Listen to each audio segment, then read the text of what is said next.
Le coronavirus est le mal de la mondialisation, c'est le peu que l'on puisse dire.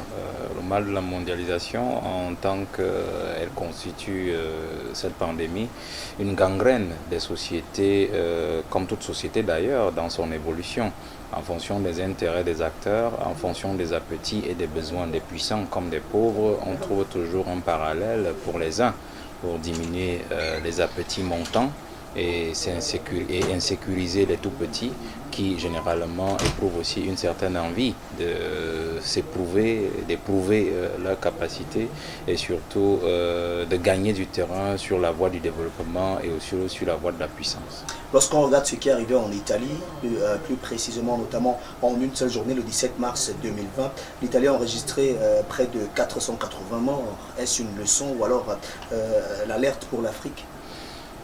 On peut peut-être dire une leçon pour les peuples qui ont encore du mal à obéir à leurs gouvernants, surtout s'agissant des prescriptions qui sont faites quant à l'endiguement de ce mal-là.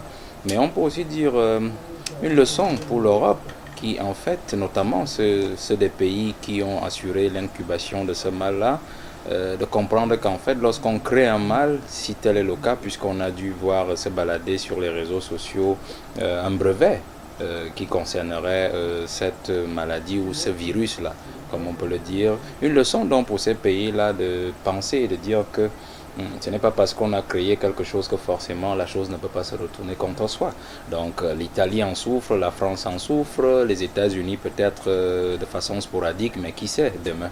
Donc c'est une leçon à la fois pour les peuples et une leçon aussi pour les gouvernants. Mais une meilleure leçon encore pour la société internationale qui s'oppose en droit à la notion de communauté internationale pour dire qu'en fait on ne peut pas toujours laisser prévaloir la notion de société internationale qui est en fait, qui promeut en fait une logique d'intérêt à outrance, l'intérêt sauvage, mais on doit continuer et on doit aller vers le sens même de la notion de communauté internationale qui en fait associe les notions d'entraide, les notions d'enchevêtrement, les notions de solidarité entre les peuples. Et une fois qu'on est solidaire, une fois qu'on s'entraide, une fois que l'on consent que l'on n'est pas toujours tout puissant pour être toujours le mal dominant ou le plus dominant, on comprend en fait qu'on doit se serrer les coudes et ne pas créer ce genre de pandémie pensant qu'en fait elle ne nous atteindra jamais. Alors, ce genre de pandémie, pensez-vous que le coronavirus doit être considéré comme une pandémie de peur? On a peur de la maladie. Personne n'aimerait être malade, personne n'aimerait mourir. Et les sociétés sont comme le corps humain. C'est-à-dire que autant vous préservez votre corps humain à travers votre alimentation, à travers votre niveau de vie, à travers votre hygiène de vie, de toute attaque extérieure et même de toute attaque intérieure qui surviendrait du fait de sa négligence, de la négligence de vos règles d'hygiène ou des règles minimales de vie, autant aussi la société internationale qui constitue en fait le corps du monde, le corps du globe, connaît aussi ou demande aussi ce genre de prescription-là et ce genre d'attention.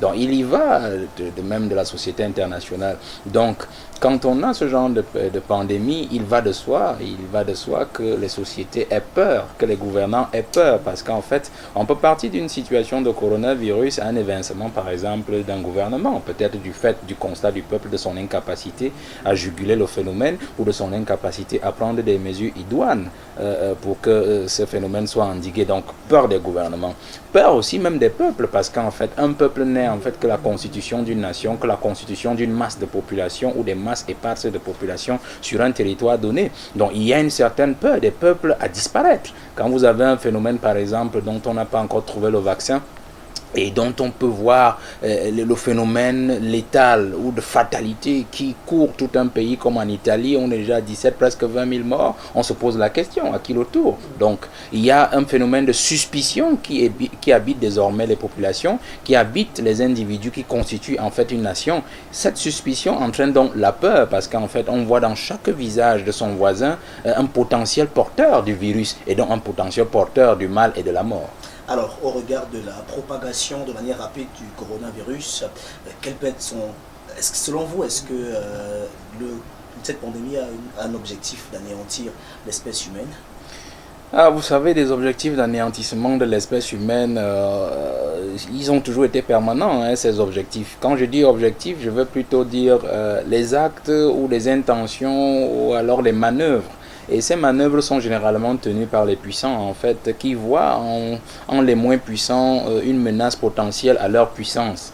Vous savez, autant on n'est jamais assez puissant pour rester toujours puissant, autant on ne détient jamais assez de pouvoir pour toujours rester le plus fort. C'est aussi l'histoire du monde. Le lion est peut-être le roi de la forêt par l'histoire et par ses faits passés, mais ça ne fait pas toujours de lui le plus fort de la forêt. C'est ça, en fait, l'histoire de l'humanité. Vous voyez, le monde est tenu par deux grands pôles. On a certes fini depuis 1989 avec la chute du mur de Berlin, qui a consacré aussi de façon théorique la fin de la guerre froide. Mais il faut avouer qu'on est déjà pratiquement à la 4e guerre mondiale, qui est en fait cette guerre larvée entre l'Est et l'Ouest, c'est-à-dire la Chine, la Russie et on peut dire dans une moindre mesure la Corée d'un côté, et les autres pays, c'est-à-dire le Grand Ouest, c'est-à-dire les États-Unis et l'Europe à travers l'OTAN, la France, l'Allemagne et tout ce que vous pouvez imaginer. Donc c'est une guerre lavée entre ces nations-là pour la conquête permanente du monde et la survie de l'hégémonie occidentale sur le reste du monde. Et vous savez que, parlant justement de l'Est, et notamment quand on parle de l'Est, on parle de l'Asie, la Chine aujourd'hui est une puissance montante en termes économiques, en termes même sociaux, parce que la Chine fait peur du fait de sa population, même si l'Inde sur le plan pharmaceutique est en train de grimper, mais c'est la Chine qui tient en fait les verrous en fait de la descente aux enfers de l'hégémonie américano-occidentale, suivez mon regard. Et donc il est de bonne loi que l'on pense et que l'on constate que cette guerre continue, cette guerre larvée a muté de guerre froide à guerre purement larvée entre ces différentes puissances-là. À cela, il faut ajouter la Russie, qui en fait a compris qu'elle ne peut pas toujours conquérir le monde sur le plan économique comme le fait la Chine, mais elle peut utiliser une autre voie, c'est-à-dire la voie de l'armement, la voie sécuritaire, la voie de la défense. C'est pour cela qu'elle se fait signer des accords de protection, des accords de défense partout en Afrique par exemple, où elle a compris effectivement que pour combattre l'Europe qui veut absolument la réduire, cette Russie-là, dans un confinement stratégique, il faudrait absolument se téléporter dans les territoires des chasses gardées justement de l'Europe, notamment de la France, de la Grande-Bretagne et des États-Unis, si jamais ce dernier pays en a déjà, notamment comme elle veut se frayer un chemin comme celui-là en Amérique latine. Donc, il y a toutes les armes dont sont les bienvenues pour arriver à assurer le maintien de l'hégémonie des uns et aussi pour garantir la percée des autres. Quand nous parlons donc du coronavirus, on comprend qu'en fait, c'est un mal biologique, c'est une arme biologique qui serait détenue par les grandes puissances et qui voudraient l'utiliser notamment sur les autres pays, notamment ceux qui gênent leur maintien en puissance et ceux qui menacent aussi leur puissance par leur montée. Si on prend un simple cas, vous savez que le coronavirus, selon l'histoire qui nous est contée de partout, est un virus qui a été isolé depuis l'année 1960 d'un poulet. Et on vous a parlé du pangolin, on vous a parlé des animaux, et qui est maintenu en incubation depuis 60 ans. Pour quelle raison? Là, allez le savoir, parce que quand on isole un virus, il faut bien savoir que si on ne veut pas qu'il soit gênant, on doit le détruire. Et donc, pour assurer comme cela, soit la survie de l'humanité ou alors protéger l'humanité, mais on l'a gardé en incubation. Et ce virus s'est manifesté sous plusieurs variables dans les années 80, dans les années 2002, 2005, 2006, 2012, jusqu'à ce jour où il a atteint la logique, donc ce qu'on appelle aujourd'hui le Covid-19, c'est-à-dire une autre formule un peu plus virulente et moins maîtrisable comme il sévit actuellement. Vous comprenez donc le fait qu'il se révèle, par exemple, dans cette capitale Wuhan, en Chine, qui est en fait le fleuron même de l'économie chinoise, et n'est pas un fait de hasard. Mais la Chine a réussi à renverser la vapeur. Comment donc ce virus fait pour arriver en Afrique? Il arrive en Afrique non pas par les pieds, non pas par les airs, mais par des moyens transitaires que sont justement les voyages. Si nous prenons seulement le cas du Cameroun, pour qu'il parte de la Chine pour le Cameroun, il s'est arrêté en Italie, il s'est arrêté en France. Et pour arriver au Cameroun, si nous avons 10 cas de Covid-19 déclarés au Cameroun, c'est un exemple que je prends, au moins 8 ont été transportés par un avion de flotte française, c'est-à-dire Air France. On peut donc se poser une question. Pourquoi cette négligence de la France à pouvoir garder ce virus au sein de ses frontières et s'assurer qu'il soit détruit? Et Pourquoi est-ce que la France ne s'est pas assurée qu'au niveau de Roissy-Charles de Gaulle et de tous les aéroports de départ des avions de marque française, notamment Air France, de flotte française, qu'ils ne soient pas embarqués comme passagers des porteurs de virus? Pourquoi est-ce que cela a été fait, cette négligence-là, d'un? De deux, pourquoi est-ce que notre diplomatie à nous, je parle aussi déjà du Cameroun, n'a pas été suffisamment proactive pour saisir les autorités françaises quant à la communication des identités de tous les porteurs de virus et même des identités de tout ce qui aurait gravité autour des porteurs de virus, afin que nous puissions, si la France est complètement dépassée au niveau de l'embarquement, au niveau des aéroports de France, que nous puissions au moins l'atterrissage en Simalène identifier ces personnes facilement et de pouvoir les mettre en quarantaine ou de les refouler tout simplement. Cela n'a pas été fait. On a attendu que nous soyons contaminés pour qu'on puisse engager cette batterie de mesures, ce qui n'est pas déjà mauvais en soi, mais je reviens à votre question, à réponse à votre question, pour dire qu'en fait, c'est un fait de puissance de créer des armes bactériologiques, des armes biologiques comme celle-ci, parce que vous avez certainement entendu parler dans les années 2000 du phénomène de l'arme biologique, bactériologique, l'anthrax par exemple, qui était répandu et dont on avait soupçonné Saddam Hussein d'usage à un certain moment. Donc il faut penser qu'en fait ça peut être une arme pour exterminer l'humanité. Mais l'humanité, il faut le savoir, l'humanité a plusieurs sens selon qu'on est riche ou pauvre. Il s'agit en fait de l'humanité pauvre, notamment l'Afrique. Et d'ailleurs le directeur général de l'OMS, l'Organisation mondiale de la santé, vous a dit que l'Afrique doit s'attendre à faire face au pire. Alors d'où tient-il ces informations pour savoir que ce virus sera le pire que nous, la pire contagion de l'humanité, ou alors de l'humanité négro-africaine? Ça veut dire qu'en fait, pour présager, pour deviner le pire, il faut absolument connaître qui détient ce pire-là, comment ce pire a été fabriqué, et comment est-ce qu'il sera répandu en Afrique. Cela veut dire qu'en fait, nous sommes en danger, l'Afrique est en danger, et nous devons tenir compte des règles d'hygiène, des prescriptions qui nous sont faites par les gouvernements, et surtout aussi une protection interindividuelle, parce que c'est aussi important. La population peut s'auto-protéger, même quand ses gouvernants sont rendus pratiquement incapables d'assurer sa propre protection. Voilà, l'Italie, qui est aujourd'hui l'un des pays les plus touchés par cette pandémie, a reçu de l'aide des grandes puissances, notamment la Chine, les États-Unis, la France. Alors selon vous, si l'Afrique se retrouve face à cette situation très grave, est-ce que vous pensez que l'Afrique pourra bénéficier de ces circonstances atténuées? Moi je crois pas que on ne peut pas attendre grand-chose de la France, parce que, vous savez, si ce virus est une fabrication occidentale, ou alors tout simplement, au-delà d'être une fabrication occidentale, a été incubé par les Occidentaux, c'est bien pour une raison. Et cette raison, nous la connaîtrons bientôt, parce que quand le directeur général de l'OMS s'exprime déjà de cette façon, vous comprenez que cette volonté de l'Occident, ou les intentions de l'Occident sur ce virus, commencent déjà à prendre corps. Et donc, pour moi, on ne devrait pas compter sur la France. Par contre, nous devrions compter davantage sur la Chine, parce que la Chine est un peu comme nous autres, c'est-à-dire la Chine est victime de l'Occident autant que l'Afrique noire. Et donc, si elle a réussi déjà à endiguer ce phénomène à l'intérieur de ses frontières et sur son territoire, il faudra bien penser qu'elle pourra aussi aider les Africains à endiguer ce phénomène-là. Mais rien ne se fait au hasard et rien ne se fait sans intérêt. La Chine, certainement, nous aidera en contrepartie peut-être de meilleurs marchés, de meilleures parts de marché sur nos territoires et sur nos ressources, ce qui n'est pas mauvais en soi, parce qu'en fait nous préférerions encore la coopération avec la Chine et la Russie que la coopération avec la France, qui en fait nous donne d'une main et nous reprend tout de l'autre, même ce qu'elle ne nous a pas donné. Donc je crois que moi je suis sceptique sur l'évolution de ce virus chez nous et sur le pic que prédit l'OMS. Je suis sceptique parce que le noir a quand même cette capacité de pouvoir résister à beaucoup de choses, et je crois que c'est cela aussi qui dépasse l'Occident, parce que s'il avait fallu exterminer la race noire, certainement que nous n'existerions plus. S'il avait fallu exterminer tous les Chinois, certainement qu'ils n'existeraient plus, parce que c'est la seule volonté de l'Occident, que ce soit les Américains, que ce soit les Européens. S'il avait fallu exterminer toute la Russie, aucun Russe n'existerait plus sur Terre, parce que c'est la volonté de ces gens-là. Mais ils existent toujours aujourd'hui, et ils réussissent à tirer leur épingle du jeu dans le concert de la mondialisation, le concert des grandes décisions du monde. Et ce n'est pas l'Afrique qui sera en reste dans ce sens-là.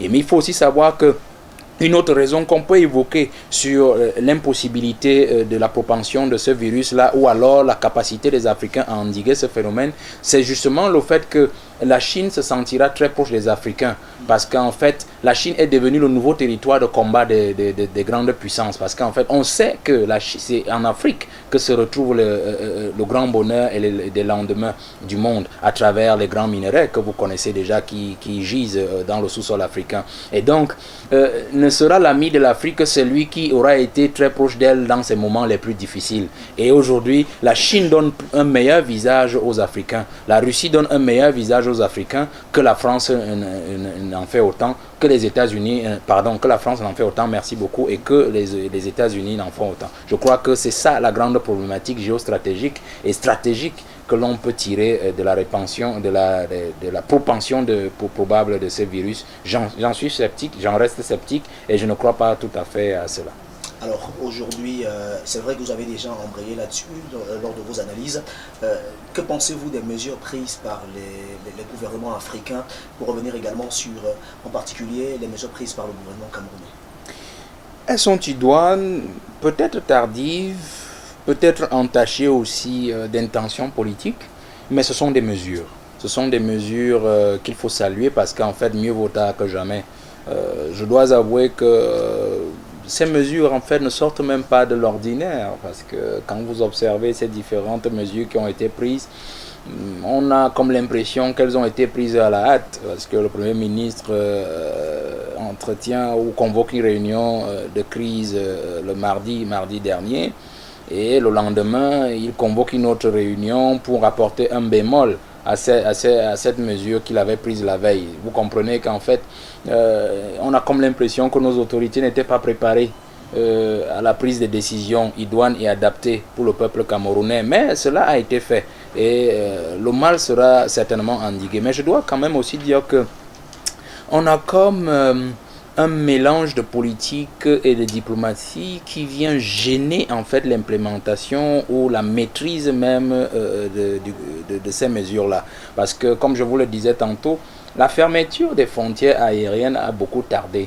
On a comme l'impression que nos gouvernants ont pensé que s'ils fermaient les frontières du pays longtemps à l'avance, ça aurait été peut-être une attaque frontale vis-à-vis peut-être de la France, vis-à-vis des vols d'Air France, parce qu'en fait c'est aussi quand même l'économie qui aurait été attaquée. Donc on a comme l'impression qu'ils attendaient que le phénomène peut-être soit un peu plus voyant, un peu plus important du côté de la France pour qu'ils puissent tirer les conclusions de notre côté afin de fermer les frontières. On a par exemple vu la deuxième réunion du Premier ministre mercredi qui venait en fait de repréciser qu'en fermant les frontières, on les garde quand même ouvertes pour ces pays enclavés qui sont de la CEMAC, c'est-à-dire la Centrafrique, le Tchad. Donc vous voyez qu'il y a comme d'un poids deux mesures, ce qui n'est pas mauvais en soi. On a aussi quand même comme l'impression que cette mesure n'a pas fait l'objet d'une certaine concertation parmi les pairs de la CEMAC, parce que au-delà de ce que le Cameroun devait prendre des mesures concernant son territoire, il aurait quand même fallu une concertation entre les pairs de la CEMAC, donc des 6 pays de la CEMAC, que ce soit le Gabon, la Guinée, le Cameroun, le Tchad, la Centrafrique et le Congo, pour qu'on voit déjà quelles sont les mesures communes au niveau de la CEMAC et quelles sont les mesures individuelles que chaque pays peut prendre. On voit donc, et cela aurait été d'ailleurs plus idoine parce que le Cameroun, fermer les frontières du Cameroun reviendra à fermer aussi partiellement les frontières du Tchad et de la Centrafrique. Donc on comprend que le Premier ministre soit revenu en bémol sur ces mesures-là le mercredi s'agissant de ces pays dits enclavés. On a aussi quand même l'impression que le gouvernement semble ne pas aller en rang serré dans la prise des mesures, parce que on voit comment par exemple le ministre du Commerce se bat de son côté, mais on ne sent pas vraiment un sérieux travail en back-office s'agissant de ces mesures. On attend encore les mesures du ministre des Transports qui en fait n'a pris aucune mesure. Quand vous arrivez dans des agences, vous ne sentez pas vraiment que quelque chose est fait, au moins en termes d'hygiène, des mains ou je ne sais pas trop quoi d'autre. Au niveau même du ministère de la Santé, on a comme l'impression qu'il n'y a pas une véritable vulgarisation des masques. J'ai lu aussi quelque part là que ceux qui sont habilités à porter les masques, c'est des gens, c'est soit le médecin, soit alors tout simplement une personne malade. Mais est-ce que vous êtes sûr qu'une personne atteinte du Covid-19 voudra porter le masque, comme on a vu dans certaines vidéos où ceux qui, des porteurs, s'arrangent par exemple à contaminer ou à infecter des objets que touchent l'essentiel de la population. Donc je pense qu'en fait, il y a encore un travail à faire dans ce sens-là. Je pense que le travail peut être fait, il faut observer observer ces mesures. Elles peuvent encore être améliorées. On verra avec le temps ce qu'il faut en faire. Alors nous sommes presque au terme de notre entretien. Sortons par cette information politique. Le président Alassane Dramane Ouattara, président de la Côte d'Ivoire, a déclaré qu'il ne sera plus candidat à la prochaine présidentielle. Alors comment vous accueillez cette nouvelle et quelle analyse faites-vous de cette annonce? Oh, venant de M. Ouattara, on n'est pas surpris. Je crois qu'il est sous pression et il voudrait protéger ses vieux jours. On ne peut pas lui faire confiance à quelqu'un qui a réussi à venir au pouvoir, à marcher sur les cadavres pour arriver au pouvoir. Il n'y a pas de confiance à lui faire. S'il a pu dégager Gbagbo avec l'aide de la force licorne en Côte d'Ivoire, on ne peut pas penser que la décision qu'il est en train de prendre sera une décision porteuse pour les Ivoiriens.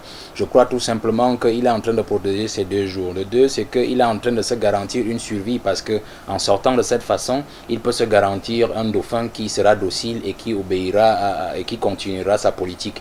Et étant entendu qu'il a déjà balisé le chemin, il a déjà gardé M. Soro, son ami et désormais ennemi de toujours, hors du pays, donc en errance politique, en exil politique pratiquement de fait. Il a déjà gardé M. Gbagbo et Blé Goudé à l'extérieur, puisqu'en fait, il a déjà condamné M. Blé Goudé à 20 ans par contumace. On imagine bien que Gbagbo, il va s'assurer que la CPI continue à mijoter le procès pour que au moins des rebondissements puissent lui permettre de gagner du temps et de positionner son dauphin.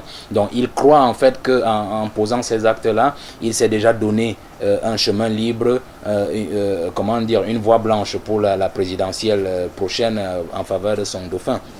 On voit aussi par exemple la question du franc CFA qu'il a voulu tripatouiller avec la France et qui semble ne pas réussir si on s'en tient simplement aux pays anglo-saxons de la CEDEAO, c'est-à-dire le Nigeria et le Ghana, qui sont en fait les 2 premières puissances économiques de cette sous-région-là. Donc on croit quand même qu'il est déjà coincé parce qu'il n'est pas certain que s'il se représentait, le peuple allait le suivre. Donc certainement qu'il allait créer plus de mal en Côte d'Ivoire que n'en a créé le départ de Gbagbo, toujours sur sa férule. Je crois aussi que c'est une entente entre la France et lui, parce qu'en fait la France doit déjà avoir compris qu'il ne peut pas continuer à servir de bras séculier de cette France-là en Afrique, étant entendu qu'il est déjà démasqué comme un gouverneur de la France en Côte d'Ivoire et en Afrique. Donc il était bon qu'on change de personnalité, qu'on change d'individu à la tête de l'État, afin de pouvoir garantir la mainmise de la France, non seulement en Afrique de l'Ouest, peut-être, qui sait, en Afrique centrale, comme on ressent déjà certains relents au sein de notre classe politique.